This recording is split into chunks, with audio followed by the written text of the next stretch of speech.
What's up, dummies? I'm Mark. You guys are watching Trade with a Dummy. We're gonna do another reaction video. We're gonna go straight into it. This one's gonna be on Patrick Bet David. So just to give you guys heads up, I'm a fan of his, but I did not see this video. It's my first time watching this video, so we're gonna react to this together. So hopefully you enjoyed, and if you do, make sure you subscribe, and of course give me a thumbs up at the end if you enjoyed this. And I always like comments. I like to interact with y'all. So you know, you guys rock with me, I'll rock with you. That's how we roll. Let's get straight into it. This one is 10 rules for investing during a recession. Now, he posted this 2 weeks ago. Again, I did not watch this one. This one is off of his valuetainment channel, which is an awesome channel. Great interviews there as well. I like the guy. I legitimately like his mindset and things that he talks about. I'm not the biggest fan of his business, where he really made his fortune from, because I think there's a lot of questions there. I would love to interview him and ask him some questions so he could clear up some of this stuff for me and unpack it. But, you know, haven't gotten a response yet. So if any of y'all know Patrick Bet David, tell him that Trading with a Dummy wants to hit him up and wants to sit down and have a conversation. Let's get straight into it. So I'm going to share with you my investment philosophy, and it has to do with 10 P's, which I'll share with you. But here's what I want you to be thinking about. This applies to me in my mind during a great time, during a horrible time, recession, or regular time that's just vanilla. But it is important to keep in mind during a time like this, recession, inflation, fear, unemployment, worries about unemployment going up, all of these things being in mind, there's probably never been a time in the last 10 years more important for you to get clear about your investment philosophy than today. So having said that, let's get into the I don't know if y'all caught that, but there was a lot of zooming in, zooming out, a lot of graphics. That's to grab people's attention, especially folks who have ADD and ADHD. Like, no lie. I wish I could edit like that, because it's amazing that Logan Paul does that stuff. They in, out, in, out. Let me try it real fast. Grab your attention? Let me know. Comment below. first P's of the 10 P's that we have in regards to investment philosophy. Number 1 P is people. So why people? Why not a stock? Why not a mutual fund? I love seeing a track record of a person that's continuously building a strong reputation, that's getting results, that has a new idea, and I'll say, you know what? I'm going to support him. Here's $1 million. Here's $500,000. Here's $100,000. Here's $50,000. By the way, this applies to big names like Elon Musk, who goes from, X to PayPal to Tesla to Boring Company to now wanting to buy Twitter. It doesn't matter. People follow him because he has a track record of getting results. The same way in a small market of, say, 200,000 people in a small city, there are plenty of smaller Elons who have a reputation of keeping their word, getting things done. When they say they're going to do it, they do it. People say, how much money are you trying to raise? 5 million, 2.5 million, 2 million. I want to be a part of that because I trust you. Hey, Patrick, trust me, please. No, hold on. Seriously. For real, listen to me. Patrick, me and you, right here. Trust me. Only asking for $500,000. I promise I deliver. I will continue to do YouTube videos 3 times a week. I guarantee 3 times a week I'm gonna put good quality videos down. 500,000. That's all I'm asking per year. Come on, bro. Got a deal? You said you invest in people. I'm your guy. I live in Orlando. You live in Miami. Yo, it's a match made in heaven. In fact, one of my wife's family members is really close to you. Just saying. Come on, bro. We got a deal? All right, enough of me trying to kiss this guy's ass. Back to it. All right, real quick, if you guys are wondering why there was a cut there, he threw a ad in there in the middle of this, and they're not paying me, so yeah, I'm cutting it out of my video. But, or you guys can call me too. I do things for really cheap. Perpetual. And what do I mean by perpetual? Anything that I know I have to buy every month, every week, every day, services, products that are perpetual, I will make the investment into that because it's part of our life, and you can't just buy it one time and that's it. By the way, perpetual can mean a lot of different things. People don't go to a chiropractor one time and it's over with. We don't just buy toothpaste one time and it's over with. You don't go to a dentist and it's over with one time, that's it. You don't go buy toilet paper one time and that's it. You clean up, you're good. You don't buy certain things that are over, like a service, a Netflix type of a thing that I have to continuously perpetually pay. I look at services that are perpetual because it gives me a certain stream of income on a monthly basis. So the second thing I look at is perpetual. Yeah, that's actually really good advice to everybody out there who's trying to start a business. If you could figure out a solution to something that a person could utilize every single month, that is the best way to go, because it's not like a one-time purchase. Like, you have that customer who is going to be recurringly buying that over and over and over again. So you have a recurring customer, which is amazing. I actually learned that from this other YouTuber. His name is Alpha M. He started a YouTube channel, obviously blew up, and then he started selling facial products, like, monthly facial cleanser and all the other stuff. He was talking about how his business grew from like 2 million to 4 million in the following year, to like, I think 8 million, 10 million, something like that now, every single year, just off that product. And he was talking about how he wanted to create a product that requires the customer to come back often. It's really late, and I feel like I'm talking really long for like no necessary reason. The next P is phenomenon. And what do I mean by phenomenon? Phenomenon is something that comes out of nowhere. Let's just say hypothetically, and by the way, this is a very small percentage of when I invest. It's not a big, it's a smaller one, because the risk is always going to be higher. This could be collectible cards. This could be art. For some, it could be NFTs or crypto. But it's anything that's... No, do not invest into freaking NFTs. Come on. PBD telling people to invest into NFTs. That is a waste. That was a fad, and that is a waste.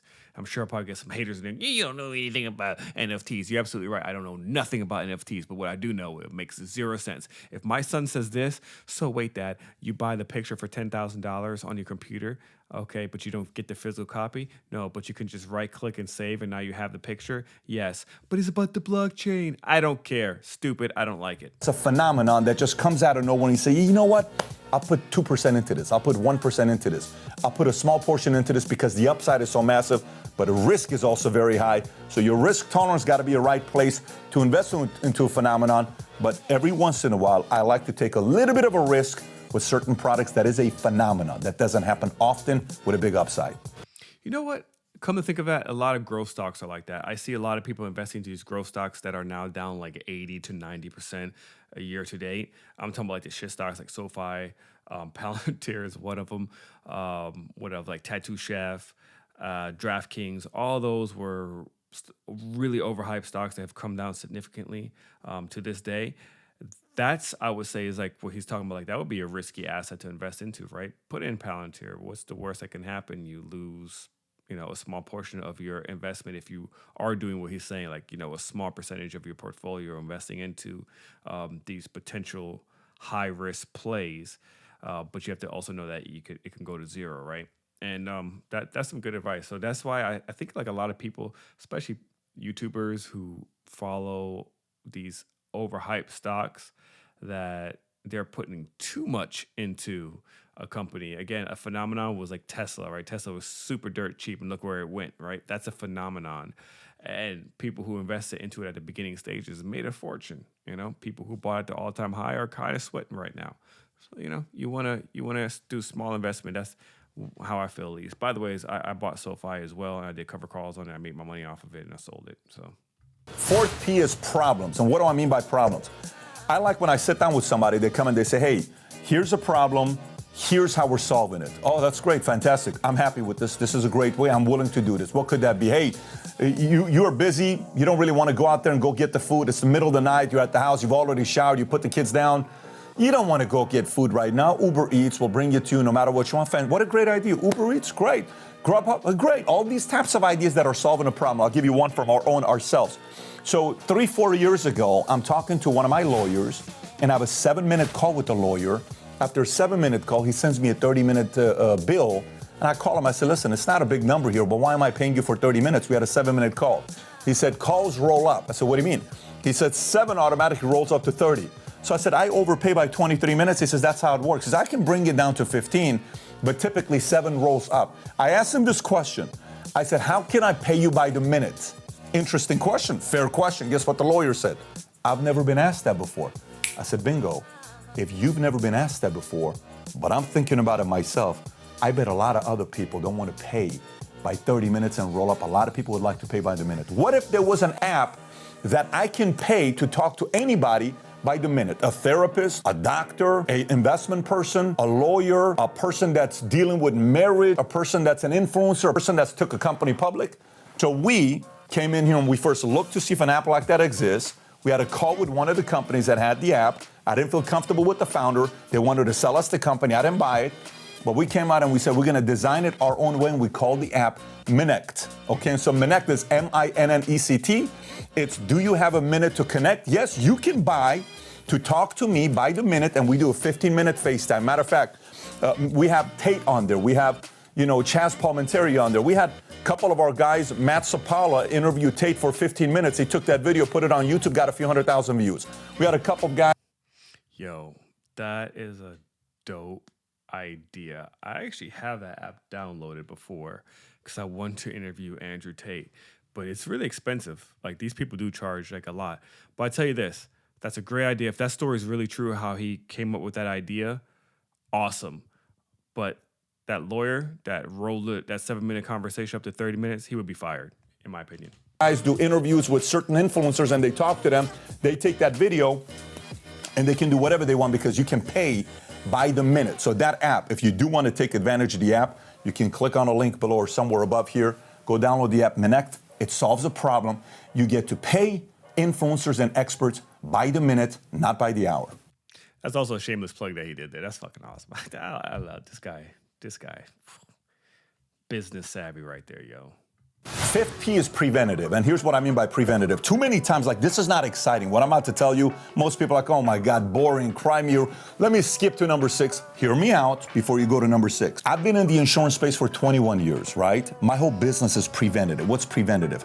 Eventually we're all gonna die. We all get taxed, we all gonna die. It's gonna happen no matter what. So insurance was preventative. So I remember one time when I went and raised $10 million from one of my investors, they said, we'll give you this $10 million. But they asked a magical question. What if you die? What are we going to do with that? I said, I don't understand the question yet. I'm in the insurance space. He says, yeah, but we'd like to buy Keyman Insurance that in case you die, we get the money back. I said, no problem. Totally makes sense. That's a preventative investment that you make to protect your $10 million. So preventative is a hedge. So maybe, for instance, I'm not telling you gold. Gold is a form of a hedge. There are certain things you buy that's purely a hedge. I pay attention to preventative investments because it's a hedge against the risk that you may be taking. 6P is patent. And what do I mean by patent? I do agree. If you don't have life insurance, you're behind the curve. You should probably go get life insurance. I never really looked into his business when it comes to life insurance, like how much he charges and stuff. But I got life insurance. I just recommend everyone definitely get it because he's right. It is a hedge. You never know what can happen. People die out of the blue. It's really sad. And the worst situations, especially if you're not financially set up properly, and these family members or your kids, whatever, have to pay for all your funeral expenses because you failed to prepare yourself because you thought you would live a lot longer. It's sad, and you're putting an additional unnecessary hardship on family members and friends. So it's best to set yourself up. And the sooner you do it, the younger you are, the better price you get long term, and you save a lot more money. A lot of times, creatives that are constantly creating new products, they don't make good operators, but they make great products. So if they create a great product, like I'll get a call from one of my friends in the investment world and say, hey, let me tell you about this new patent that this guy's got, and here's what he's doing. XYZ, this is what his patent is, and he's the only one. He's been working on this for 3 years. Fantastic. That's great. However, who's the team around him? Well, great question. Here's who we have around him. So if I see a great patent with the right team around them, I will entertain investing into it only if the person with the patent has a right supporting cast around them, because that person with the patent, very rarely does a person that have a patent only have one. Most people who have a patent, they normally have, I have 43 patents, I have 28 patents. So they get distracted a little bit. But a patent. And they're greedy savages. They are greedy savages. Creator, inventor, with a great supporting cast, I will consider investing into those as well. 7P, product. Here's what I mean by product. So the other day, I'm talking to a friend, and he says, hey, Patrick, let me share with you this product. What's the product? This product allows you to produce any video content you're creating. They practice and get your voice down, and they're able to translate what you're saying in 24 different languages. I said, what? He says, 24 different languages. You gotta be kidding me. No. So immediately, it's like, for only $7,500, we can do this. It's not what I'm thinking. Immediately, I'm like, I got to talk to the CEO. Why? Is there a round I can get in? What's their supporting cast? What are they doing?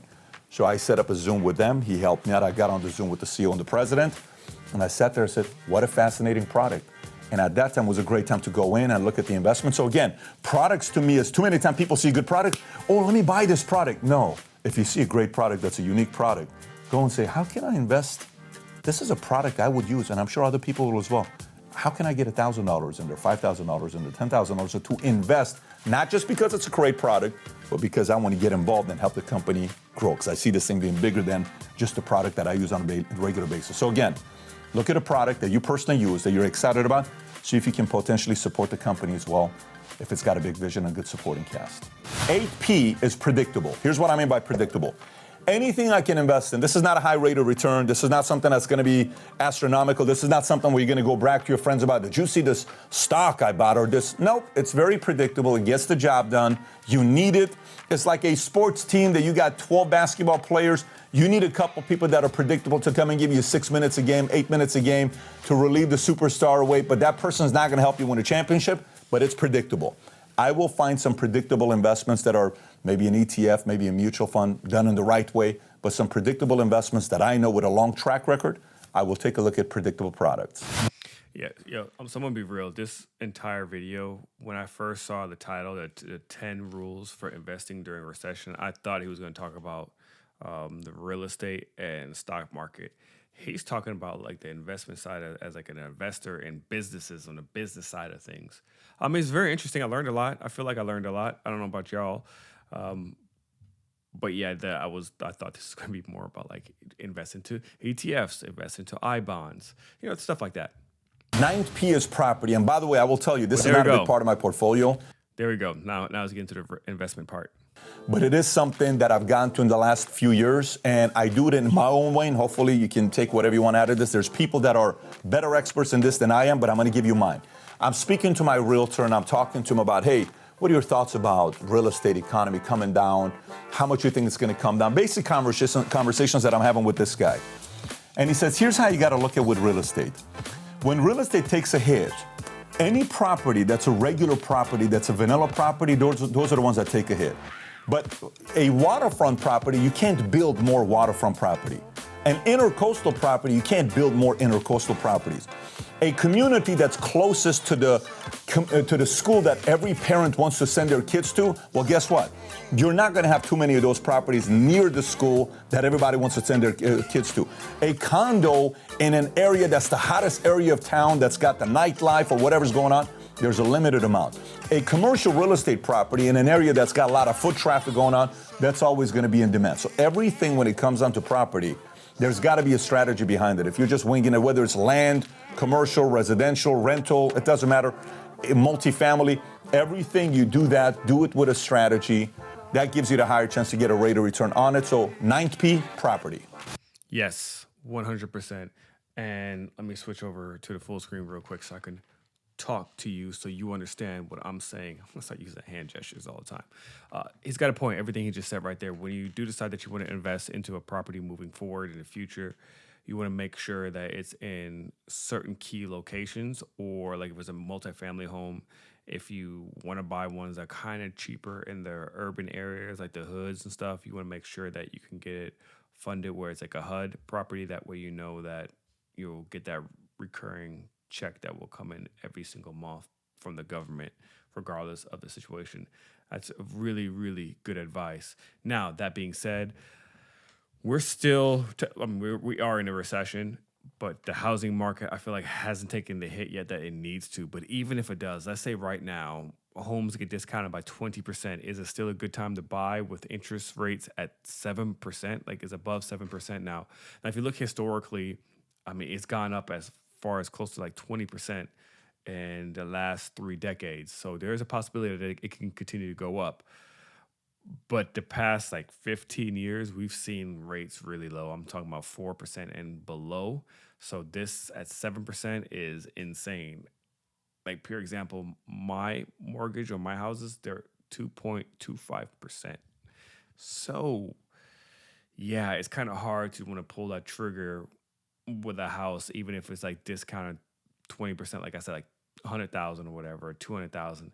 That 7% interest rate is scary, and I wouldn't do a 5-year ARM because a lot of people who did that 5 years ago are now screwed. They got this really low interest rate, and now they're stuck with a 7% interest rate, and we don't know what's going to happen in 5 years.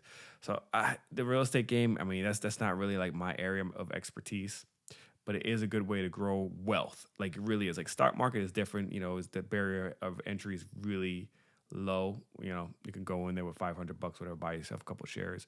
Real estate costs you a lot more, but realistically, it seems like to create real wealth and generational wealth, it's buying homes and holding on to them and allowing that value to grow throughout the years. So, yeah, that's some good advice, though, that he gave. Key locations. But all those locations he's talking about are also probably a lot more expensive.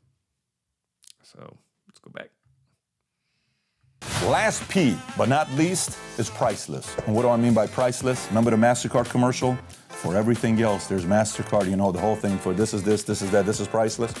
When it comes down to spending time with family, our annual rituals that we do, I don't put a dollar amount on it. I want the best experience because all year long we talk about it. Christmas parties, I want the best Christmas vacation that we have with the family because we're going to talk about it. Summers, travels, entertaining our guys. It doesn't matter what it is. When it comes down to priceless moments, you're forever going to remember that, whether it's you, your peers, your coworkers, your kids, your spouse, your family, all of it. So 10th P, last but not least, is investing in priceless moments, memories that will last a lifetime. So having said that, if you want the PDF to today's episode, do it. All right. I think that ends this video. It's not necessarily what I was expecting. I was actually expecting like real investment tips. Not that they are not real investment tips. They're just more lean towards like businesses. I mean, like at the end, like number 10, you know, priceless moments. That's very important. But are you going to just do that during the recession? Again, the title is 10 Rules for Investing During a Recession. Do you only spend time with your family during recession? You should be spending time with your family quite a bit. My outlook on just the hustle and the grind has significantly changed several weeks ago once the death in the family happened. And I take the time to have these priceless moments with my kids several times throughout the week and with my wife. For example, during the holidays, we're actually traveling Europe. So I want to create those priceless moments. And I know it's really hard for a lot of people out there who don't have a lot of money. But I can tell you this from a person who didn't have a lot of money. Figure it out. Like the toys and all that other crap, the materialistic stuff, that can come later. Those don't create memories. You don't remember, the first time you got yourself your nice Jordan. So maybe you did, I don't know. It depends what your attachment is to materialistic things. I'm really not like that, but having those memories with your family, that's what it's all about, man. That's what it's all about. But if you guys enjoyed it, let me know what you think of his 10 rules for investing during the recession. What I also noticed, let me go back real quick just to show you. You see that book that's in the back? It's the same book that I got right here. Let's go back to my main screen. I'm assuming I got the broke person's version from Amazon because I think that book that he has behind him is the $40 version that you can buy from him, and I got this one off of Amazon. I think it's the same information there. I don't know. Y'all let me know. Anyways, until next time, y'all, thank you for hanging in there. Once again, my name is Mark. Subscribe. Peace out.